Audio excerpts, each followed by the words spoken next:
My family abandoned me on Thanksgiving. Have you ever found yourself sitting alone at an empty table on Thanksgiving, waiting for your entire family who never showed up? What if the truth you learned after that situation completely changed your life? What you're about to hear will shock you. Are you ready? Don't forget to subscribe to my channel and hit the like button. My name is Dorothy Williams. I'm 64 years old, and I live as a retired nurse in Sacramento, California. I worked at the hospital for 40 years, touching thousands of lives. But I never would have guessed that my own family would cause me the greatest pain. This story tells how the most painful day of my life transformed into my most empowering memory. Everything started last November, 2 weeks before Thanksgiving. I had begun my preparations as usual. This ritual was sacred to me, thinking that my daughter Jennifer and son Michael would come with their families. I ordered a large turkey, started making cranberry sauce from scratch, and bought a new golden tablecloth. The preparations consumed my entire week. I spent hours perfecting every detail, testing new recipes I'd found online. I made 3 different types of stuffing because I couldn't remember which one Michael preferred. I drove to 4 different stores to find the perfect ingredients, even calling my sister in Texas to get our grandmother's secret apple pie recipe. Every corner of my house sparkled with anticipation. My house in Stockton had stood in the same neighborhood for 40 years. All my neighbors knew and respected me. Mrs. Williams, always welcoming everyone, taking homemade soup to sick neighbors, baking fresh cookies for her grandchildren. I was the person everyone turned to during emergencies. When Mrs. Patterson's husband had his heart attack, I drove her to the hospital and stayed with her through the night. When the Johnson family lost their home in a fire, I organized the neighborhood collection and opened my doors to them. But what I learned on that approaching Thanksgiving was that being a good person, always making sacrifices, sometimes meant nothing at all. While preparations continued, I was thinking about past years. What beautiful memories we had. Jennifer's first Thanksgiving home from university, when she brought her roommate who had nowhere to go. The year Michael introduced his wife Stephanie, and I spent the entire previous week learning to make her favorite German potato dish. The celebration when my first grandchild Sophia was born, and we all took turns holding her during dinner. I remember the year little Jason took his first steps right here in my dining room, stumbling toward the dessert table while we all cheered. In each memory, I was at the center, trying to make everyone happy. But looking back, was I really happy in those memories? Or was I just performing the role everyone expected of me? The week before Thanksgiving, something felt different. Jennifer's usual enthusiastic calls about menu planning hadn't come. Michael hadn't asked his typical questions about what to bring. When I called to confirm details, both seemed distracted and vague, promising to call back, but never doing so. Jennifer was the first to call. When the phone rang, I was kneading apple pie dough in the kitchen. I wiped my hands and answered, noticing a strange tension in her voice. She was speaking very prepared, as if she had rehearsed. "Mom, this year we're spending the holiday with Paul's family in Napa Valley. We want to start a new tradition," she said. The tone was like a business presentation, cold, distant, lacking intimacy. My heart felt like it had stopped. How could she abandon our 40-year tradition so easily? But still, with my usual understanding mother reflex, I smiled and said, "Of course, dear, I understand. Paul's family is important too." A voice inside me was screaming, "What about me?" But I silenced it. Michael called the next day. I was drinking my morning coffee when the phone rang. "Mom, Stephanie's mother is sick. This year we need to take care of them in San Jose. Sorry, but we won't be able to come." There was no apology in his voice, just notification. I found myself asking desperate questions. Is it serious? Maybe I could help. I am a nurse, after all. But Michael's answers were vague. "It's complicated, Mom. We just need to be there for them." At that moment, I realized that the family tradition I had carefully built for 40 years had disappeared in one day into phone calls. The most precious part of my life had collapsed. But the real shock came from my neighbor Helen the next day. She had stopped by after her morning walk with a strange expression. "Dorothy," she said, "yesterday I saw Jennifer's Facebook posts. Her posts about Thanksgiving celebrations at a luxury resort in Napa. They look so happy. But you said they would be at a simple family dinner." My blood froze. A luxury resort in Napa. I rushed home and opened my computer for the first time in months, logging into Facebook with trembling fingers. What I saw there completely turned my life upside down. Magnificent photos lined Jennifer's Instagram account. Professional family photos at Silverado Resort. Luxury Thanksgiving dinner at a 5-star restaurant. Wine tasting sessions. Spa day moments. Under each photo were joyful comments and heart emojis. The most painful post read, "We're renewing our family traditions. Now we're leaving old, boring routines behind and living for ourselves. Best Thanksgiving ever. Hashtag new traditions, hashtag free family, hashtag Napa life, double quotes old, boring routines. Were our 40 years of memories just old, boring routines?" When I checked Michael's Facebook, I experienced an even bigger shock. He wasn't in San Jose either. The story about Stephanie's sick mother was also a lie. He was having a flashy Thanksgiving brunch in San Francisco at a luxury restaurant with Stephanie's work colleagues. The comments had torn me apart. "Finally, we're free. We don't answer to anyone anymore. No mom drama. Just fun. Time to live our own lives at this age. Dorothy is probably still waiting for turkey at home." The last comment hurt especially. They were talking about me by name, showing no respect. Just Dorothy, not even mom, not even grandma. I was a punchline in their story of liberation, entertainment for their friends. I couldn't sleep that night, staring at the ceiling.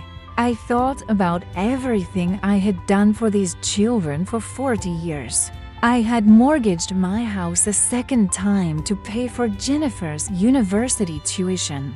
I had given a third of my retirement savings for Michael to start a business.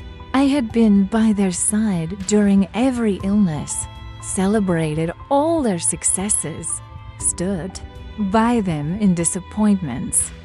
I had offered grandmother love to my grandchildren.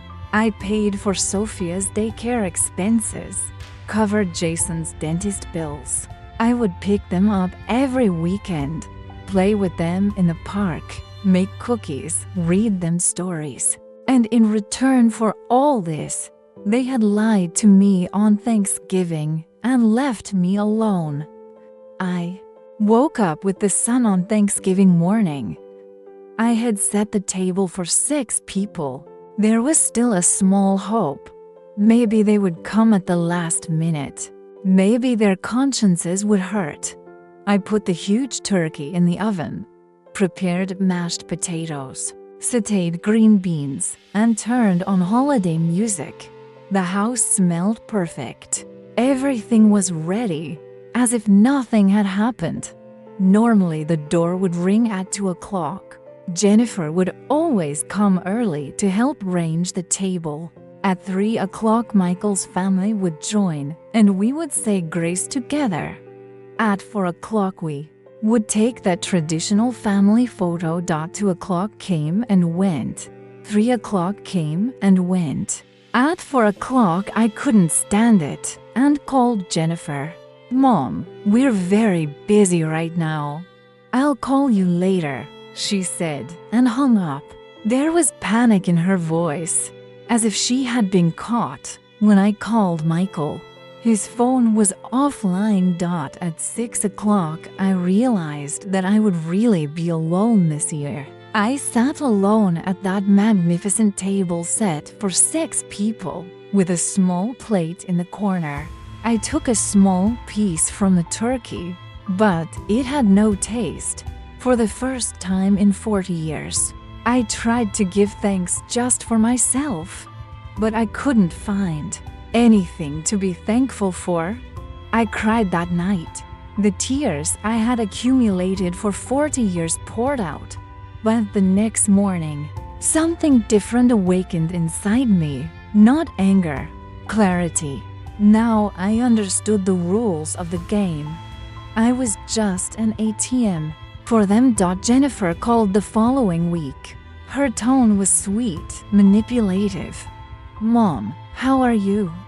We missed you so much.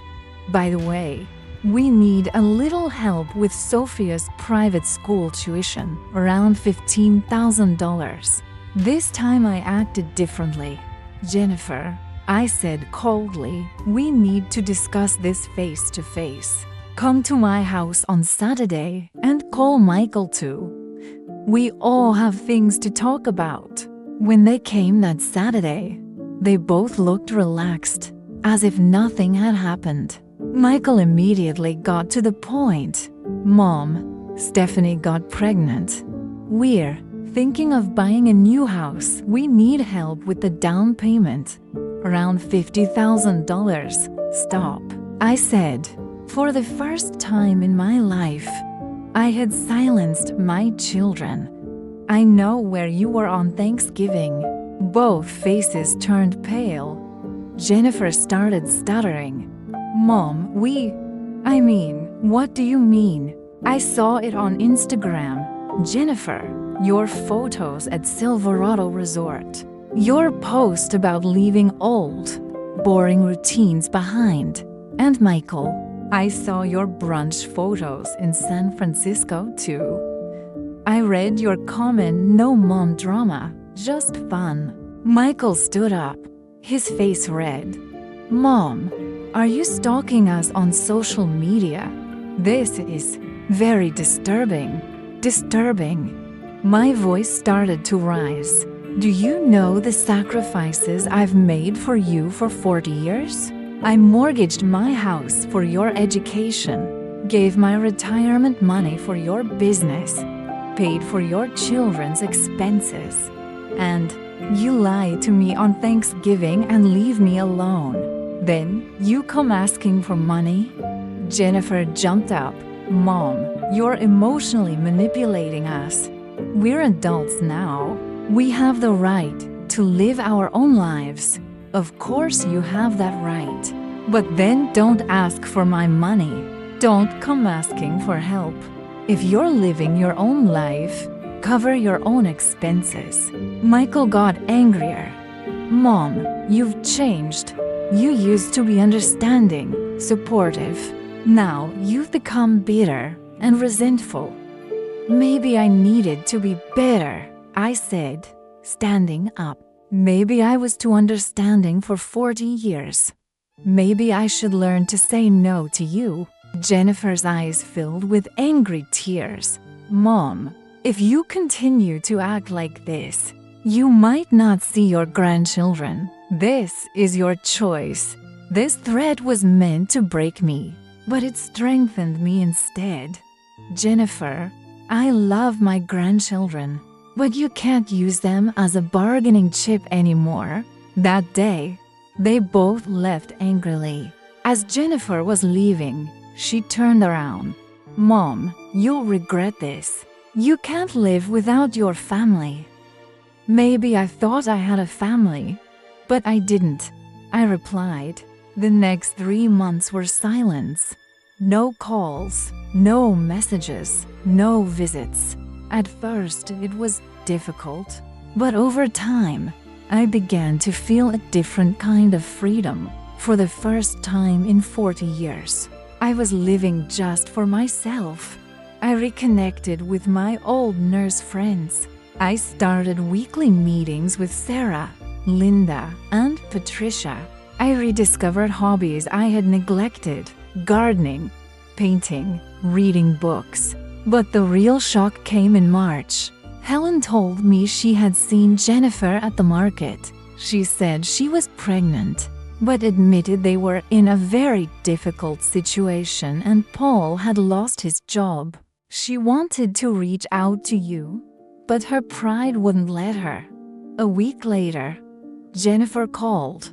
Mom, can I talk to you? Face to face, please. She came the next day. Pregnancy suited her, but her eyes looked tired. Mom, I apologize. What we did on Thanksgiving was very wrong. And the things I said when leaving. Jennifer, if you're apologizing, you shouldn't apologize just for that day, but for how you've seen me for years. She started crying, real tears this time. You're right, Mom. We took you for granted. We didn't see you as a person, just as Mom.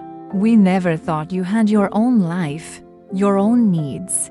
And what's changed now? Jennifer, Paul lost his job. We can't pay our mortgage. A new baby is coming and we have no savings. We're desperate, Mom. But this time I didn't just come to ask for money. I came to change our relationship. I took a different approach. Jennifer, I can help you, but I have conditions. First, when you ask for money, you'll accept that this is a loan with a repayment plan. Second, you'll remember me in happy moments, not just crises. Third, I'll have the right to see my grandchildren regularly. Fourth, you'll never lie to me again. Jennifer nodded. I accept all of it. And one more thing. From now on, we'll spend Thanksgiving with you. I want our traditions back. Our relationship changed from that day. Michael was more stubborn, but when his business failed and Stephanie left him, he came to my door. Mom, everything Jennifer told me was true. I want to change too. Today, 12 months after that painful Thanksgiving, I'm living a completely different life. My relationship with my children is now based on mutual respect. Instead of giving money, I lend it. Instead of giving unconditional love, I receive mutual love. This year's Thanksgiving table will be full again, but this time there's a difference. Those sitting there are coming because they love me, not because they need me. And this time I'll really find things to be thankful for. My self-respect, my boundaries, and learning that it's never too late. Sometimes, the most painful moments in our lives can actually be the beginning of our greatest transformation. So, what do you think? Does your family only remember you when they need you? What would you do in this situation? Would you remain silent? Or would you fight like me? Because sometimes, the most painful moments in our lives can actually be the beginning of our greatest transformation. I'm looking forward to your answers in the comments.